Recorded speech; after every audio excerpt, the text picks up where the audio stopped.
kilocalorie.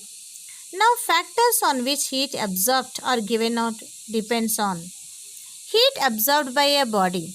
Here we know that if you take the quantity, for example in a vessel I have taken half of the quantity of water, in another vessel full of the container I have taken, then where we need more heat, then obviously where the substance has more mass, that needed more heat.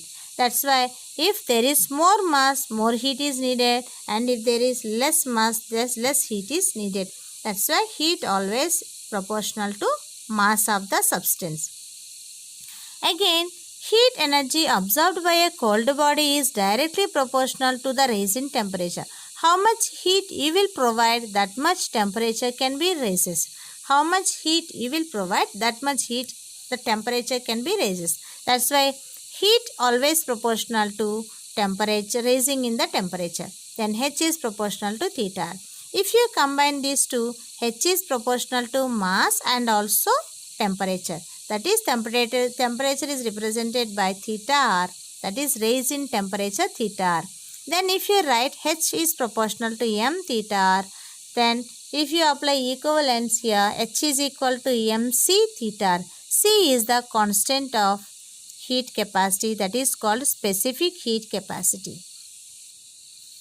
Same this we can use for when the heat is given out a body. Heat given out a body also depends on the factors on mass. So if there is more substance, then more heat will be given out, and there is less substance, then less heat will be given out. Then H is proportional to mass. And again, falling of the temperature, then more heat if you taken out, then more temperature will be fallen, and if you taken out less heat, then less temperature will be fallen. That's why H is proportional to theta f. Then if you combine these two, H is proportional to m theta f. That can be right by using a constant. H is equal to mc theta f. C is the constant of proportionality and it is called as specific heat capacity. Now we'll discuss what is specific heat capacity. Just before we discuss heat capacity, from that we got a constant C, that is called specific heat capacity. What is this definition we will discuss. In the expression H is equal to mc theta r, if there is a unit of mass substance 1 gram, if the mass of the substance is 1 gram, then substitute in the place of m1, then H is equal to, will get C theta r, and the rise in temperature 1 you can take, then H is equal to C. Then specific heat capacity is equal to C is equal to H by m theta. H is equal to mc theta r. Then if you transfer this, C is equal to H by m theta r, either rising or falling, then we can write here theta, instead of theta r, theta f, we can write m theta. That's why C can be written as H by m theta. Theta is raising of temperature or falling of the temperature. Definition: the amount of heat energy required to raise the temperature of a unit mass of a substance. A particular unit of mass, how much heat is needed to raise its temperature 1 degree Celsius or 1 Kelvin is called specific heat capacity. A unit of mass, how much heat is absorbed to raise its temperature 1 degree Celsius or 1 Kelvin, that is called specific heat capacity. Then what are the units of specific heat capacity? Again we know the formula, C is equal to H by m theta. Then H units are joule and mass units are gram and theta is degree Celsius. Then the unit becomes in Cg as joule per gram Celsius, that it can be written as joule gram power minus 1 C power minus 1. If you write in SI system of units, specific heat capacity is joule per kg into Kelvin. Joule per kg into Kelvin.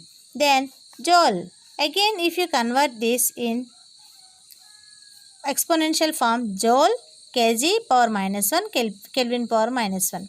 It is accepted as joule per kg degree Celsius or joule kg power minus 1 degree Celsius. Then 1 Kelvin, we know that is equal to 1 degree. 1 Kelvin of the duration of the temperature is equal to 1 degree Celsius of duration of temperature. Then if calorie is the unit of measurement of heat, then again instead of that joule write calorie and gram Celsius as it is. And if you measure kilocalories, then instead of the joule we have to substitute kilocalorie per kg per Celsius.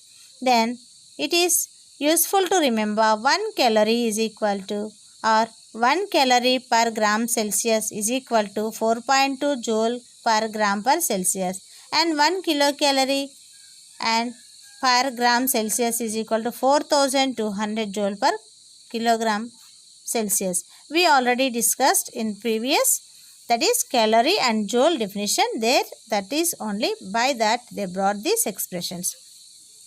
Mutual relation between heat capacity and specific heat capacity. Now heat capacity is C dash is equal to H by theta and specific heat capacity is C is equal to H by m theta. From the above two equations, C is equal to C dash by m. C is equal, instead of H by theta, we can write C is equal to C dash by m. So in this place you can write C dash by m, then C dash by m. Then this is C is equal to specific heat capacity and C dash is heat capacity. Then we'll get heat capacity C dash is equal to mass m into specific heat capacity of C. This equation relates the heat capacity of a body to the specific heat capacity of C of its material. Here some material specific heat capacities are given. You have to go through it.